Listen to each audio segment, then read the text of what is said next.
apegando-se interiormente à imagem da pessoa amada. Na pior situação exterior que se possa imaginar, numa situação em que a pessoa não pode realizar-se através de alguma conquista, numa situação em que sua conquista pode consistir unicamente num sofrimento reto, num sofrimento de cabeça erguida, nesta situação, a pessoa pode realizar-se na contemplação amorosa da imagem espiritual que ela porta dentro de si da pessoa amada. Pela primeira vez na vida entendo o que quer dizer os anjos são bem-aventurados na perpétua contemplação em amor de uma glória infinita. À minha frente um companheiro cai por terra e os que vão atrás dele também caem. Num instante o guarda está lá e usa seu chicote sobre eles. Por alguns segundos se interrompe minha vida contemplativa, mas num abrir e fechar de olhos eleva-se novamente minha alma, salva-se mais uma vez do aquém, da existência prisioneira, para um além que retoma mais uma vez o diálogo com o ente querido. Eu pergunto, ela responde, ela pergunta, eu respondo. Alto! Chegamos ao local da obra.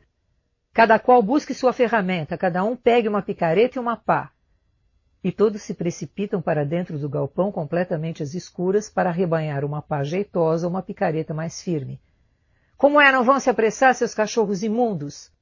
Dali a pouco estamos na vala, cada um em seu lugar da véspera. A picareta estilhaça o chão congelado, soltando até fagulhas. Nem mesmo os cérebros ainda degelaram, os companheiros continuam calados. Meu espírito ainda se apega à imagem da pessoa amada. Continuo falando com ela, e ela continua falando comigo. De repente me dou conta, nem sei se minha esposa ainda vive. Naquele momento fico sabendo que o amor pouco tem a ver com a existência física da pessoa. Ele está ligado a tal ponto à essência espiritual da pessoa amada, a seu ser assim, nas palavras dos filósofos, que a sua presença e seu estar aqui comigo podem ser reais sem sua existência física em si e independentemente de seu estar com vida. Eu não sabia, nem poderia ou precisaria saber se a pessoa amada estava viva. Durante todo o período do campo de concentração não se podia escrever nem receber cartas. Mas isso, naquele momento, de certa forma, não tinha importância. As circunstâncias externas não conseguiam mais interferir no meu amor, na minha lembrança e na contemplação amorosa da imagem espiritual da pessoa amada. Se naquela ocasião tivesse sabido minha esposa está morta, acho que esse conhecimento não teria perturbado meu enlevo interior naquela contemplação amorosa. O diálogo espiritual teria sido igualmente intenso e gratificante. Naquele momento, apercebo-me da verdade. Põe-me como um selo sobre o teu coração, como um selo sobre os teus braços, porque o amor é forte como a morte. A paixão é violenta como a morada dos mortos. Suas centelhas são centelhas de fogo, uma chama divina. Cântico dos Cânticos, capítulo 8, versículo 6.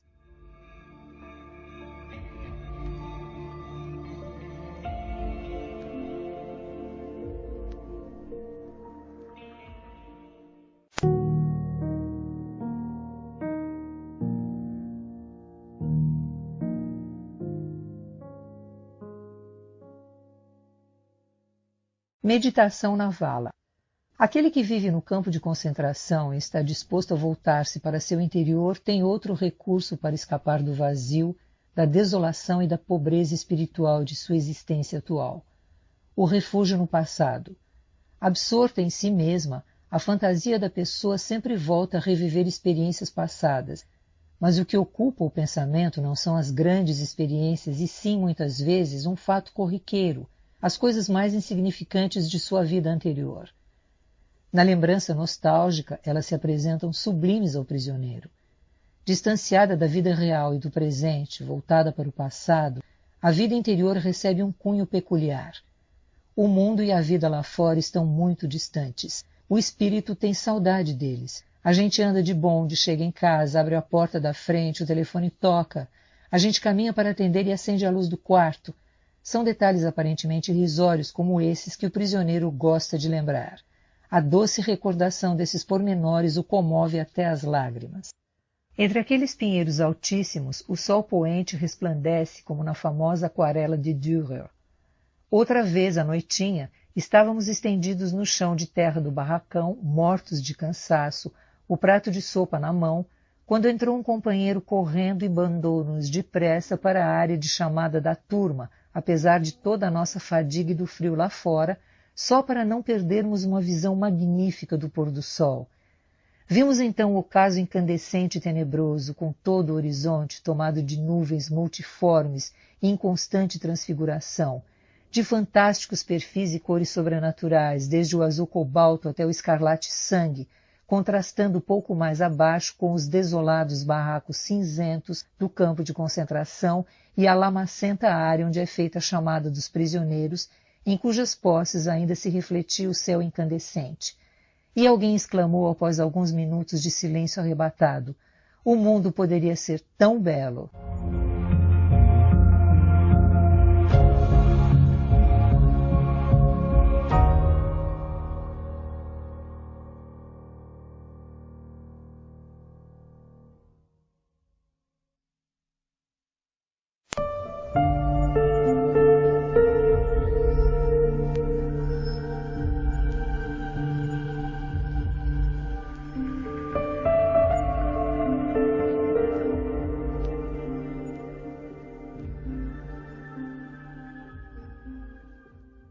Monólogo na madrugada. Estás na vala trabalhando. O crepúsculo que te envolve é cor de cinza. O céu é cinzento, cinzenta a neve no pálido lusco-fusco. Os trapos dos teus companheiros são cinzentos, e também o semblante deles é cor de cinza. Retomas outra vez o diálogo com o ente querido. Pela 1000ª vez, lanças rumo ao sol teu lamento e tua interrogação. Buscas ardentemente uma resposta. Queres saber o sentido do teu sofrimento e teu sacrifício, o sentido de tua morte lenta. Numa revolta última contra o desespero da morte à tua frente, sentes teu espírito irromper por entre o cinzento que te envolve, e nessa revolta derradeira sentes que teu espírito se alça acima deste mundo, desolado e sem sentido, e tuas indagações por um sentido último recebem, por fim, de algum lugar, um vitorioso e regozijante sim.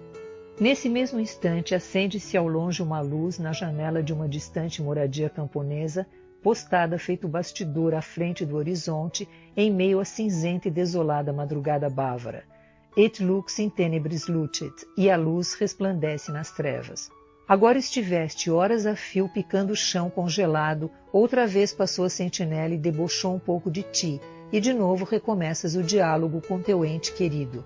Tens cada vez mais o sentimento de que ela está presente. Sentes que ela está ali, crês poder tocá-la, parece precisares apenas estender a mão para tomar sua mão. E com grande intensidade te invade o sentimento. Ela está aqui!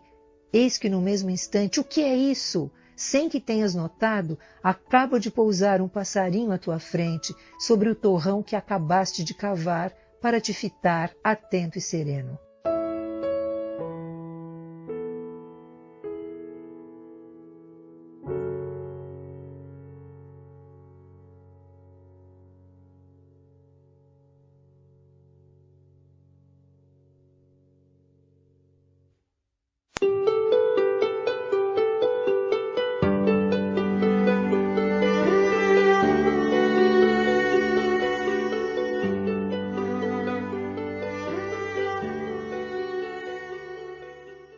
Arte no campo de concentração.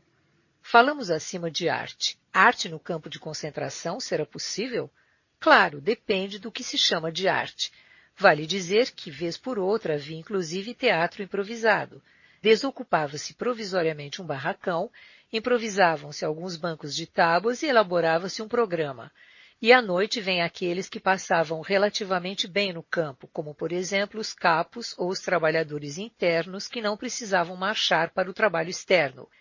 Eles vêm para rir ou chorar um pouco, em todo caso para esquecer. Apresentam-se algumas canções e recitam-se poemas, contam-se ou apresentam-se cenas cômicas, ou mesmo sátiras alusivas à vida no campo de concentração. Tudo para ajudar a esquecer. E realmente ajuda. Ajuda a tal ponto que alguns prisioneiros comuns, não privilegiados, vêm para esse teatro, mesmo exaustos da labuta do dia e mesmo perdendo por isso a distribuição da sopa. Quem fosse privilegiado com voz realmente boa era alvo de inveja, e não pouca. Durante a meia hora de intervalo do meio-dia, nos primeiros tempos de nosso internamento no campo de concentração, era distribuída uma sopa no próprio local da obra. A sopa era providenciada pela firma construtora, que não tinha interesse em investir muito nela. Durante esse intervalo, podíamos nos reunir na sala de máquinas, ainda em construção. Na entrada, cada um recebia uma concha de sopa rala. Enquanto sorvíamos sequiosamente, um companheiro subia num tonel e cantava áreas italianas. Enquanto para nós isso representava um deleite musical, ele tinha garantida uma ração dupla de sopa do fundo, ou seja, até com ervilhas. No campo de concentração havia recompensa não somente para a arte, mas também para o aplauso. Embora acabasse não sendo necessário, eu ao menos pude contar com a proteção do mais temido chefe em todo o campo, por todos chamado de chefe assassino, certamente por mais de uma razão. Por quê? Certa noite tive a incrível honra de ser convidado para aquele mesmo alojamento em que tivera lugar a sessão espírita já descrita. Mais uma vez houve primeiro uma conversa informal numa reunião íntima do médico-chefe, prisioneiro ele mesmo, e mais uma vez a presença totalmente ilegal do suboficial de saúde. Entrando por acaso o capo assassino, pediram-lhe que apresentasse um de seus poemas, cuja fama já se espalhara por todo o campo. Não se fez de rogado e trouxe uma espécie de diário, passando a recitar alguns trechos de sua arte poética.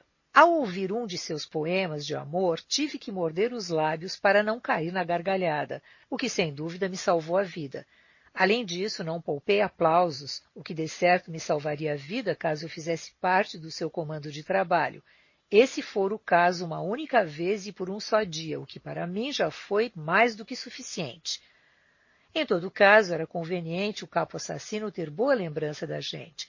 Portanto, bati palmas o que pude, mesmo que um dos aspectos menos ridículos do poema de amor do chefe assassino consistisse em rimas como amor, dor, estrada, nada. De modo geral, toda a assim chamada atividade artística no campo de concentração naturalmente apresentava muitos aspectos grotescos. Eu diria até que a experiência propriamente dita daquilo que, de certa forma, está ligado à arte, provinha antes do tremendo contraste entre o que era apresentado e o pano de fundo da desolada vida no campo. Jamais esquecerei quando acordei do profundo sono de esgotamento na segunda noite em Auschwitz, despertado por música. O chefe do bloco estava comemorando alguma coisa em seu compartimento ao lado da entrada do barracão. Vozes embriagadas berravam canções populares. Repentinamente, silêncio e um violino chorava um tango de tristeza infinita, raramente tocado e ainda não gasto de tanto ouvir. Chorava o violino, dentro de mim algo chorava junto. É que aquele dia alguém fazia 24 anos e esse alguém estava deitado em algum barracão do campo de Auschwitz, distante apenas algumas centenas ou milhares de metros dali, e mesmo assim fora de alcance. Esse alguém era minha esposa.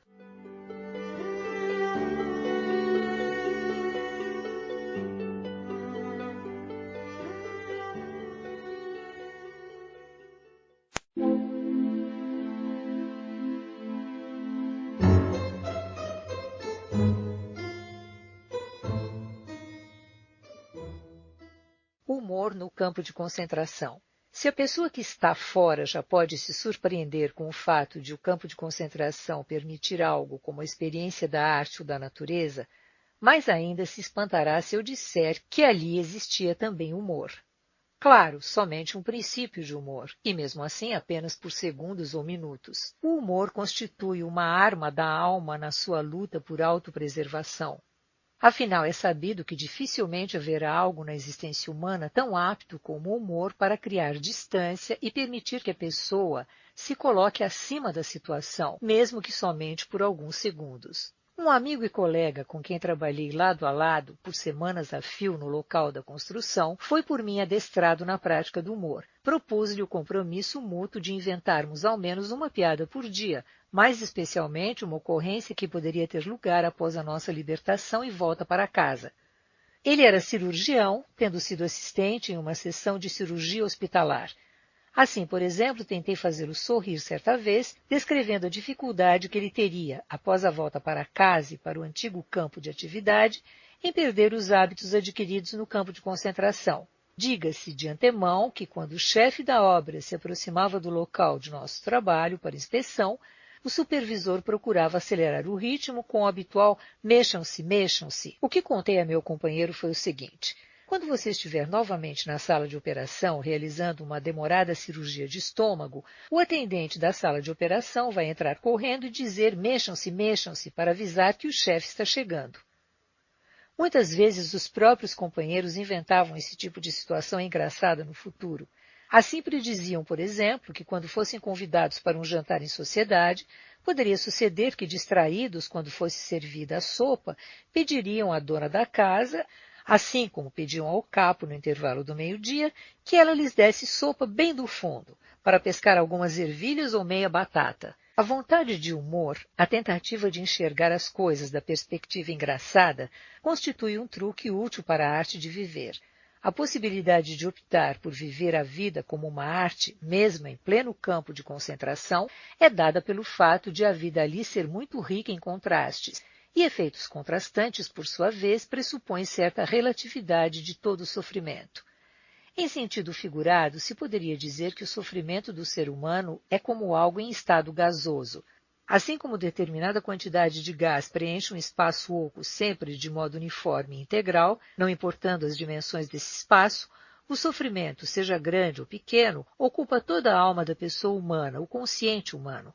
Daí resulta que o tamanho do sofrimento humano é algo bem relativo. Resulta ainda que algo quase insignificante pode proporcionar a maior das alegrias, como foi, por exemplo, na ocasião em que viajávamos de Auschwitz para um dos campos filiais em Dachau, na Baviera. Temíamos que o transporte fosse para Mauthausen. Nossa ansiedade crescia à medida que o trem se aproximava daquela ponte sobre o Danúbio pela qual, segundo diziam companheiros com anos de experiência em campos de concentração, ele teria que passar assim que se desviasse da linha principal, caso se dirigisse a Mauthausen. Quem ainda não passou por algo semelhante só acreditaria se pudesse ver os prisioneiros no vagão dançarem de alegria ao perceber que o transporte se dirigia apenas para Dachau. E como foi depois ao chegarmos ao campo sucursal em Dachau? Tínhamos viajado 2 dias e 3 noites e no chão do apertado vagão cárcere não havia lugar para todos se sentarem. A maioria teve que passar de pé a longa viagem, enquanto alguns poucos podiam acocorar-se por turnos sobre um pouco de palha molhada de urina. Em outras palavras, estávamos completamente esgotados ao chegar. A primeira informação importante dada por um prisioneiro aí internado havia mais tempo dizia que naquele campo relativamente pequeno, o número de prisioneiros nunca passou de 2.500, não havia forno, isto é, aí não havia nenhum crematório, nem por conseguinte câmara de gás. E isso significava que no caso de alguém ficar muçulmano, não poderia ser levado diretamente para o gás, mas apenas quando se organizasse o transporte de doentes para Auschwitz. Assim, o perigo de morte vindo dessa parte ao menos não era tão direto. A agradável surpresa por nos ter sido dado aquilo que nos desejara nosso chefe de bloco, ele nos recomendara sermos mandados o quanto antes para um campo que não tivesse lareira, como em Auschwitz. Essa agradável surpresa nos encheu de alegria. Ficamos tão bem-humorados a ponto de nos entregar a gracejos e dar risadas a despeito do que nos sobreveio nas horas seguintes. Acontece que nas repetidas contagens dos prisioneiros recém-chegados com o nosso transporte, faltava um. Tivemos que ficar de pé no local de formação, expostos à chuva e ao vento frio, até que fosse achado o homem. Foi encontrado num barracão, onde caíra em sono profundo, vencido pelo cansaço. Assim, a demorada formação para a contagem acabou virando uma ordem unida de castigo. Durante a noite inteira e mais uma parte da manhã seguinte, tivemos que ficar de pé no local de formação, encharcados e enregelados, e isso ainda depois de longa e penosa viagem. Mesmo assim, nosso estado de espírito era a maior das alegrias, pois naquele campo não havia lareira e Auschwitz ficava longe.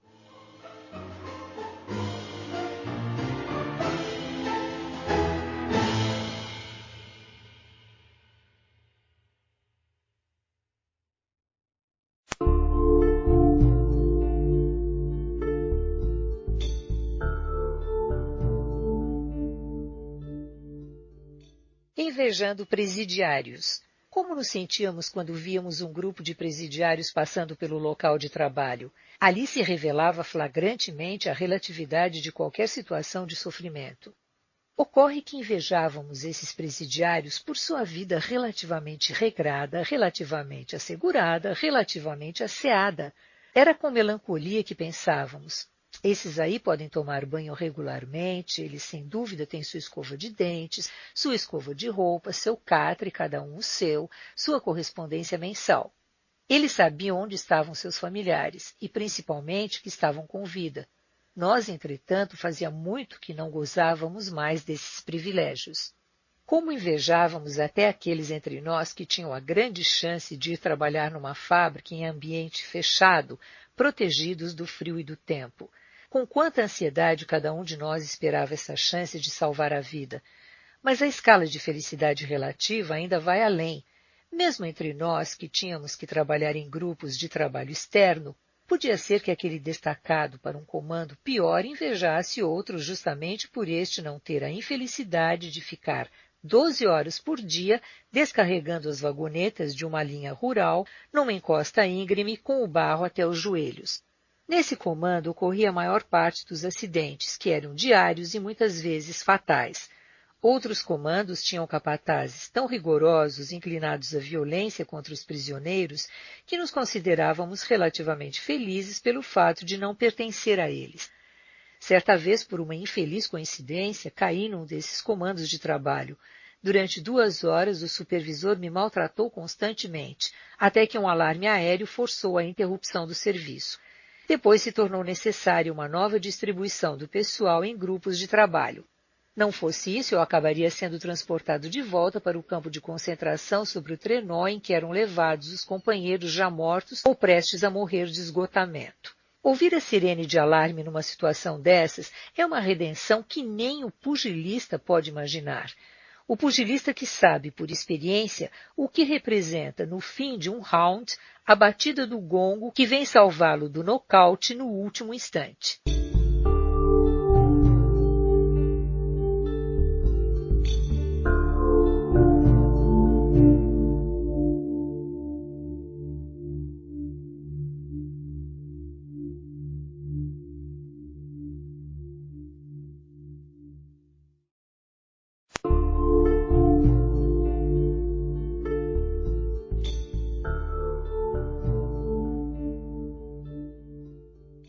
Felicidade é ser poupado. Éramos gratos ao destino quando ele nos poupava de sustos, os mínimos que fossem. Já ficávamos contentes quando à noite podíamos catar os piolhos do corpo antes de nos deitar. Em si não era uma operação agradável, porque era preciso despir-nos no barracão quase nunca aquecido, em cujo interior muitas vezes pendiam do teto estalactites de gelo. Mas nos dávamos por satisfeitos quando, em tal hora, não havia um alarme aéreo que causasse o blackout e nos impedisse de completar a operação cata-piolho, o que significava metade da noite sem conseguir dormir. É claro que todas estas miseráveis alegrias do campo de concentração representavam, por excelência, uma felicidade no sentido negativo de Schopenhauer, ou seja, uma isenção de sofrimento, e mesmo elas apenas em sentido muito relativo. Alegrias positivas, mesmo pequenas, tínhamos só raras vezes. Lembro-me muito bem que elaborei certa vez uma espécie de balanço do prazer, cujo saldo resultou em que, no curso de muitas e muitas semanas, tive apenas 2 momentos de real contentamento. Foi quando, ao voltar do serviço para o campo, depois de longa espera em frente ao barracão de cozinha, fui destacado para aquela fila em que dava no cozinheiro F, também prisioneiro. Tinha ele à sua frente um tacho enorme de onde tirava a sopa para distribuí-la nas vasilhas que lhe estendiam os companheiros de trabalho enfileirados. Era ele o único cozinheiro que não olhava para a pessoa que lhe estendia o prato. Era o único que distribuiu a sopa por igual, literalmente sem olhar a quem, sem dar preferência a seus amigos pessoais ou a seus conterrâneos, pescando para eles as batatas no fundo do tacho para dar aos outros o caldo ralo de cima. Mas não faz sentido criticar aqueles prisioneiros para quem a sua panelinha era tudo. Quem vai atirar a primeira pedra em pessoas que dão preferência a seus amigos quando, mais cedo ou mais tarde, se trata de uma questão de vida ou morte? Num caso desses, ninguém deveria levantar a pedra antes de se perguntar com sinceridade a toda a prova se com certeza teria agido de outra forma estando na mesma situação. Muito tempo depois de ser libertado do campo de concentração e recomeçar uma vida normal, alguém me chama a atenção para uma fotografia reproduzida numa revista mostrando prisioneiros no campo de concentração amontoados em seus beliches coletivos, a fitar de olhar vazio e observador. Você não acha terrível isso, esses olhares horripilantes e tudo mais?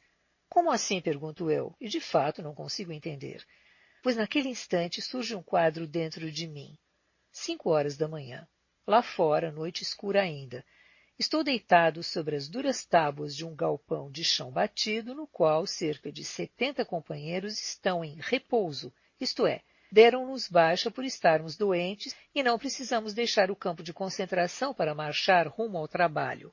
Não precisamos nem entrar em ordem unida. Podemos ficar o dia inteiro deitados ou encostados em nosso apertado cantinho no barracão, devaneando, esperando pela distribuição, uma vez por dia, da ração de pão naturalmente reduzida para os doentes em repouso e pela distribuição, uma vez por dia, da ração da sopa ainda mais aguada e ainda mais reduzida para essa categoria. Mas estamos muito satisfeitos, sim, até felizes, apesar de tudo. Aconchegamos o corpo para evitar toda a perda desnecessária de calor e estamos apáticos e lerdos demais para mexer um dedo sequer enquanto não for imprescindível, enquanto ouvimos lá fora estridentes apitos e brados de comando do local de formação onde acaba de chegar a turma de trabalho da noite. Abre-se a porta com ímpeto, a nevasca invade o barracão. Uma figura coberta de neve, um companheiro exausto, entra cambaleando para descansar alguns minutos sobre uma tábua. Porém, o chefe do barracão o bota para fora, porque durante a formação de chamada é estritamente proibido permitir a entrada no galpão de repouso a quem quer que seja que não tenha ali o seu lugar. Como tenho pena dele! Quão feliz estou neste momento por não estar na pele dele, mas em repouso, podendo entregar-me a devaneios no meu galpão. Afinal, era como salvar a vida, receber 2 dias de repouso na enfermaria no setor de doentes e, além disso, ainda ganhar de quebra mais 2 dias.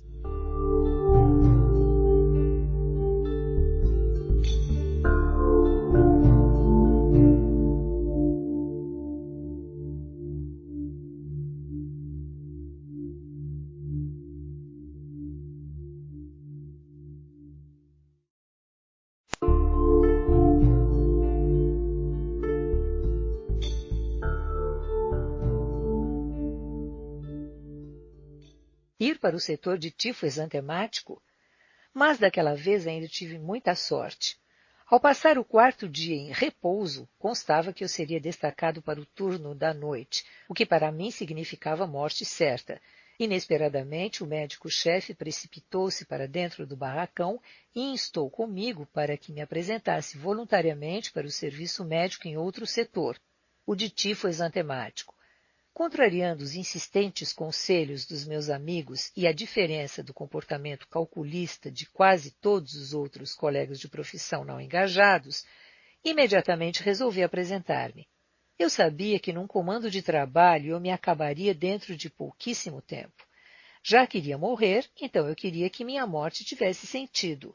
Alguma espécie de ajuda a meus companheiros enfermos na qualidade de médico, sem dúvida me parecia ter mais sentido do que morrer como trabalhador braçal e ineficiente que eu era então.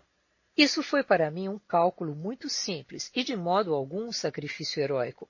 Ocorre, porém, que o suboficial de saúde havia determinado em segredo que os 2 médicos que se apresentassem voluntariamente para o campo de febre exantemática poderiam ficar em repouso até ser levados para lá. Com efeito, estávamos tão acabados que não tomasse ele essa medida, o que teria à disposição não seriam alguns médicos, e sim alguns cadáveres. Tudo isso me veio à memória quando me mostraram aquela foto de um campo de concentração. E passei a contar tudo isso até me entenderem. Também disse que nem era tão horrível o que se apresentava naquela foto e que eu poderia imaginar até muito bem que aquela gente não estava se sentindo tão infeliz. Falamos no início da grande desvalorização que elimina, com poucas exceções, tudo aquilo que nada tem a ver diretamente com a preservação da vida da própria pessoa, bem como daquelas que em seu íntimo lhe são próximas. A própria pessoa, entretanto, não escapa dessa desvalorização. Até ela é incluída no turbilhão espiritual que parece arrastar todos os valores para um abismo de ambiguidade.